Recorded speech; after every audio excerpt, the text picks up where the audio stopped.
Hey there and welcome to Grit, True Stories That Matter. Grit is a weekly podcast about stories, the contemporary personal narrative kind of story, and the people that craft and tell them.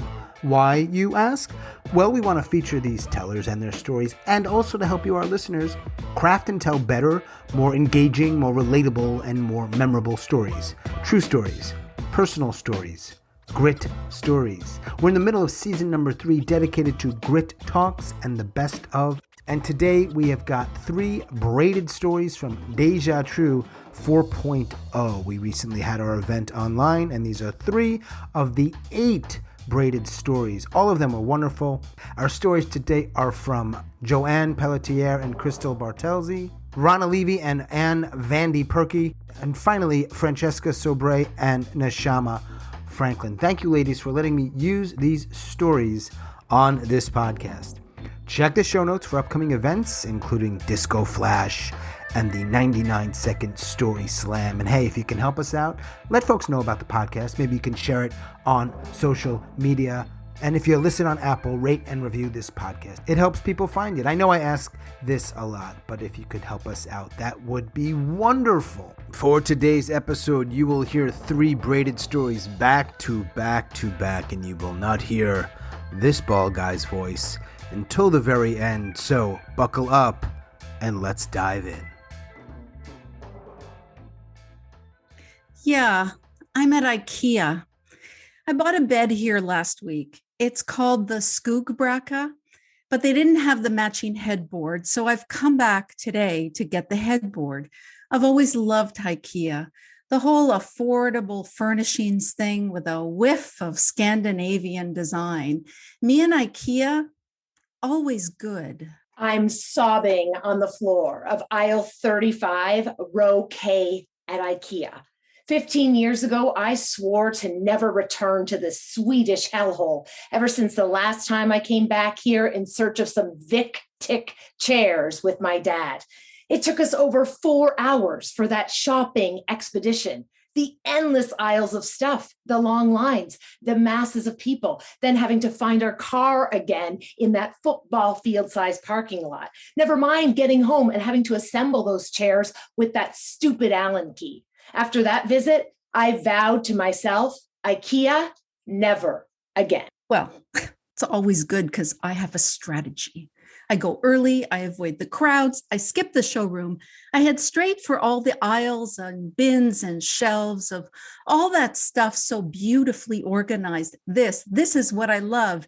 It's the logic of IKEA, the hyped up IKEAfied order of the universe.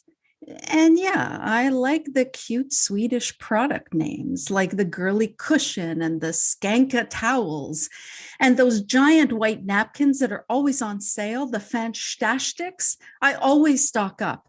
Today, I think I'll have time for a meatball lunch in the cafe. I'm trying to load Sibbalt shelving onto my IKEA cart, but they only have 2 planks in stock. I need 5. I'm back after 15 years because our contractor, Rob, he's doing some renovations in our place, including installing new shelves. And he insists that I come here to pick up the supplies while he continues to work at home. When I see the display of Vic-Tick chairs, it brings it all back. This place is Helvete. That's Scandinavian for hell. I'm a sobbing mess, filled with anxiety at the thought that I now have to leave IKEA with the supplies that I came for. My God, it's all too much. I just can't do it. Why can't I just have a calm and happy time here, like so many who come for the meatballs or the knickknacks, like the skanka towels or the girly cushions? Will I forever despise this place with a passion and be riddled at the thought of every visit? I curse Vic-Tick under my breath as I exit in search of my car. Yeah, so there's a problem. IKEA representative Bill tells me the Skoogbracka headboard has been discontinued. What? Gone for good. This doesn't make sense. What happened to my IKEA-fied logic and order? Bill, you sold me the bed just last week. How can this be? I mean, surely you knew then. Bill tells me the Skoogbracka has been replaced by the dumbass. No, he said Dombass, but I heard dumbass. I don't want the dumbass. I don't want the Dombass. I want that skookbraka. Bill, I like the skookbraka. Bill agrees to search the inventory one last time. I arrive home empty-handed like a dumbass. Contractor Rob, he's annoyed, but he tells me to go online and order everything and then go do in-store pickup. Back again I go. But when I get home this time, there's still stuff missing. No choice. I have to go back a third time. I go on a quiet Wednesday afternoon and I meet employee Jane at customer service. She is ready to help. She apologizes to me and she now assures me that I have all the missing pieces to my order. I normally want to get the hell out of there, but for a moment I am distracted by a large bag of those tea light candles on display in one of those massive bins. And it occurs to me, I have never been to Ikea for any other reason than to purchase things with assembly required. The report is in. It's really not good. Bill leans in and tells me there's only one remaining skookbraka. It's the floor model in the showroom upstairs. He slides a set of Allen keys across the counter to me. He says I can go up to the showroom and take apart the bed myself, take that skookbraka headboard, bring it downstairs and buy that one. Like, Bill, could I get some help with this? He says, no, there's no time. That's the last known skookbraka. And you're not the only one who's asking about it. If you want it, you need to go now. Bill, this doesn't make sense. Wait, please. I mean, it doesn't make sense that we're taking apart furniture on the showroom floor. Bill, what if everyone does this? The whole IKEA-fied order of the universe is going to come apart. Bill, it's going to be chaos. Bill, someone might be up there with my skookbraka. Bill, that's my skookbraka. And he looks back at me blankly. I'm not making a good impression.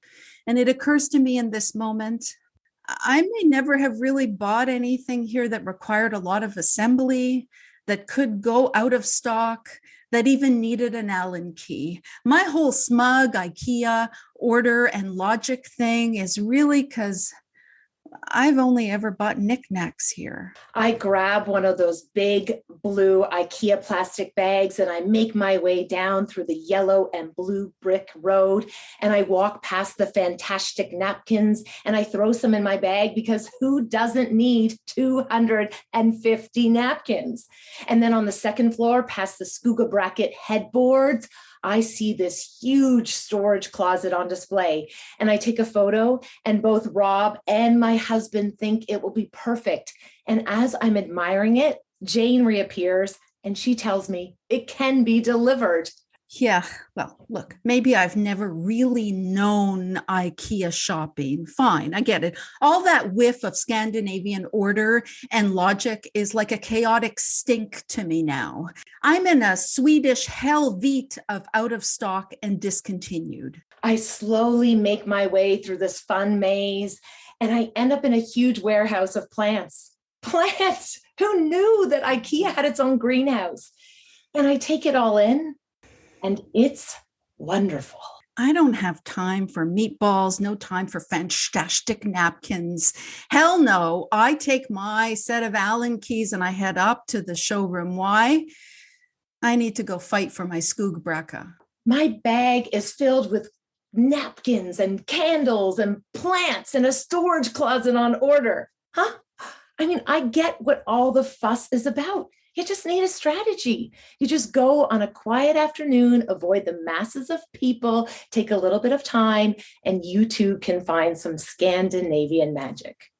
Next visit, I'll try the meatballs. For bluffa. What the hell is that? Oh, it's Swedish for amazing.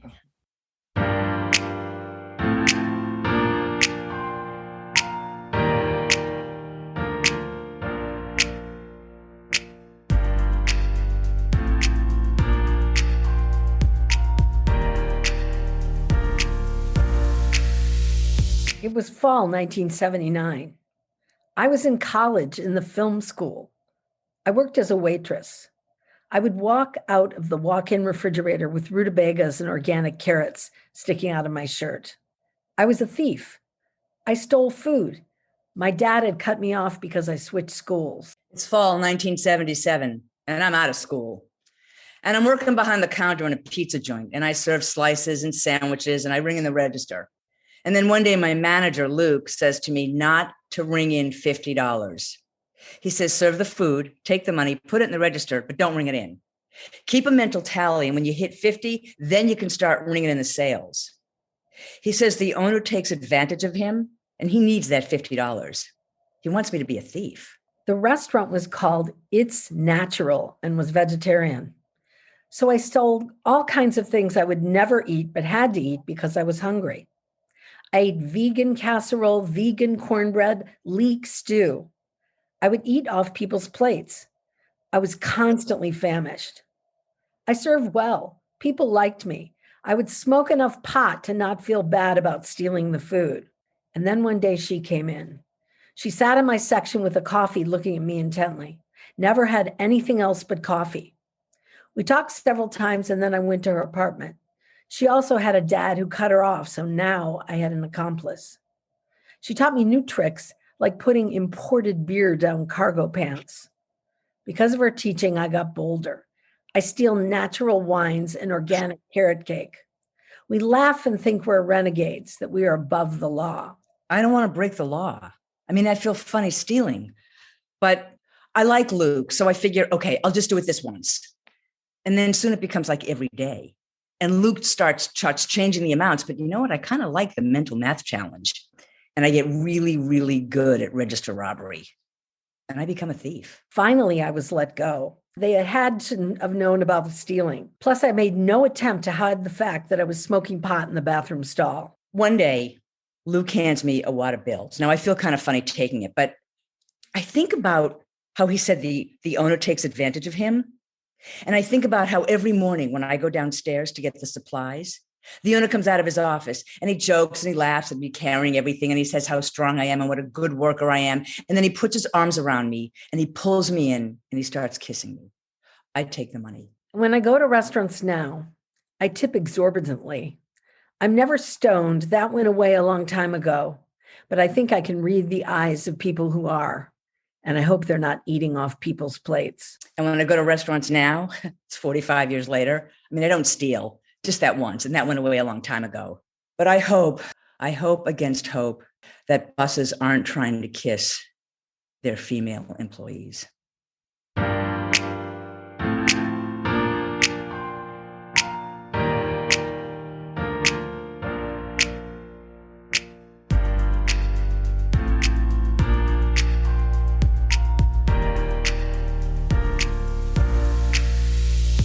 The morning of our wedding day, I stood in the kitchen looking out the window, suddenly not so sure of our impending nuptials.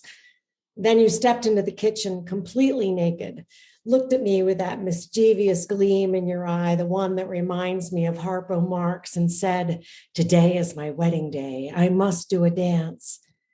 You stepped out into our not enclosed backyard and proceeded to do this ridiculous dance, arms flailing, hopping up and down, looking more like Pan than Harpo. "Thank you," I said. "Pep is exactly who I want to spend the rest of my life with." Well, I wasn't even intending to get married. I mean, I was only 19, but I met this guy, John, in our mutual workplace, the registrar's office of Columbia University. My old nanny had gotten me a job there because I was virtually unemployable. And John and I started to live together, which you didn't do back in the 50s. And every time I passed my old nanny's desk, which I had to do many times a day, she would mutter at me, "You should get married. It's time to get married." So John and I were sitting together and I said, "Amelie says we should get married. What do you think? You think we should get married?" He said, "Well, it never even occurred to me, but do you want to get married?"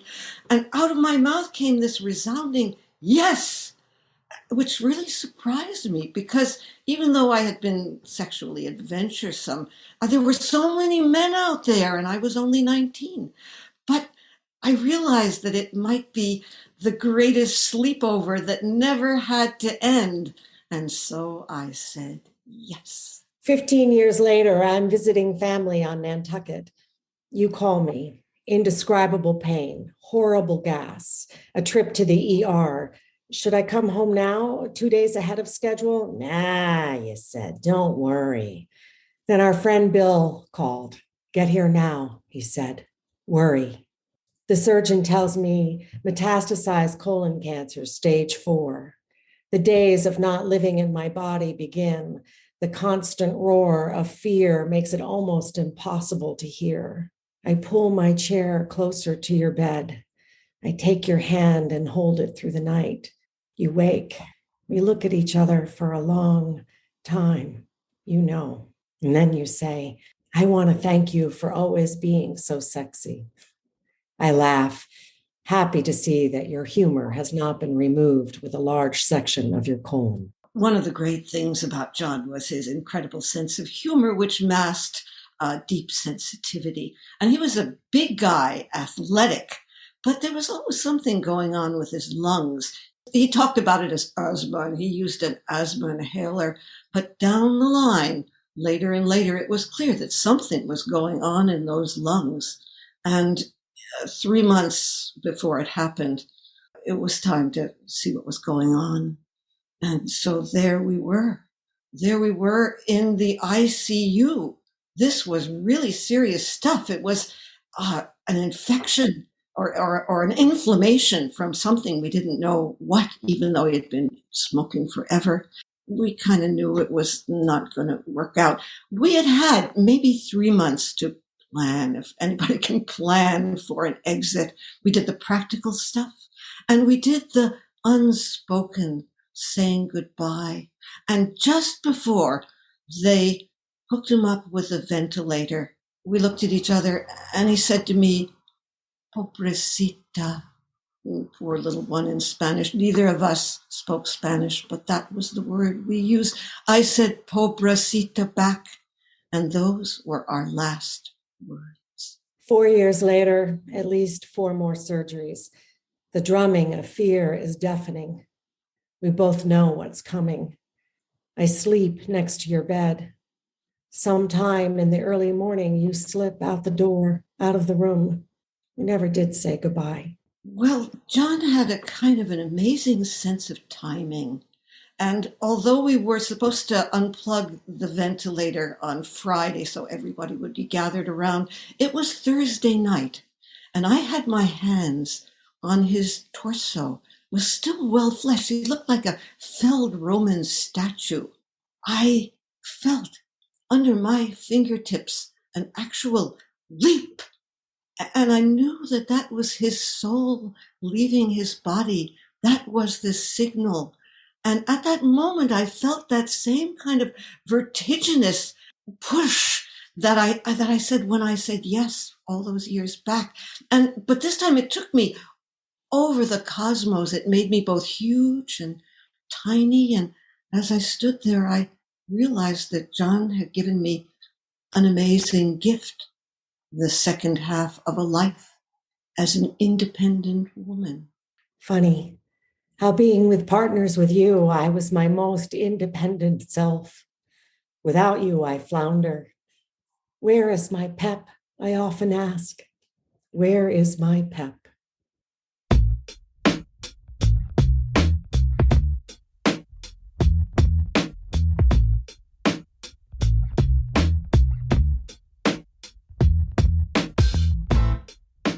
As always, thanks so much for listening and all of your support. Special thanks to our 6 storytellers for this Best of Deja True: Johanne and Christel, Vandy and Ronna, Neshama and Francesca. Thank you, ladies. Check the show notes for upcoming events, including Disco Flash and the 99-second Story Slam. We really appreciate your support. And if you have a moment or two, rate and review this podcast if you listen on Apple. It helps people find it, and we want more people to find it. Thank you for that. And that is all for episode number 73. Boom.